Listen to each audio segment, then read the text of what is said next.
मुजफ्फर नगर की जानिब से आज यहाँ वोटर बेदारी मुहिम के ताल्लुक़ से बहुत अहम मीटिंग मुनक़िद हुई, जिसमें शहर के ज़िम्मेदार हज़रात ने शिरकत की।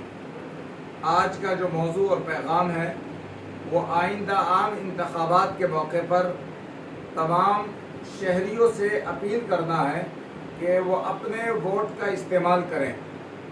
वोट हमारा जमहूरी हक़ है।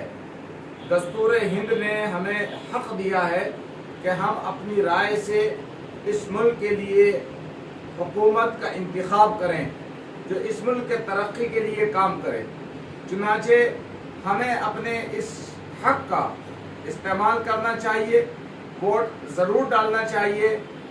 हमें किसी सुस्ती और लापरवाही की बिना पर अपने इस हक़ को नहीं छोड़ना है और नहीं इससे रूगर्दानी करनी है, बल्कि हर हाल में अपने वोट का इस्तेमाल करना है। तमाम शहरियों से हमारी अपील है कि वो वोट का ज़्यादा से ज़्यादा इस्तेमाल करें और जमहूरियत को और मुल्क के निज़ाम को मजबूत और मुस्तहकम करने की कोशिश करें।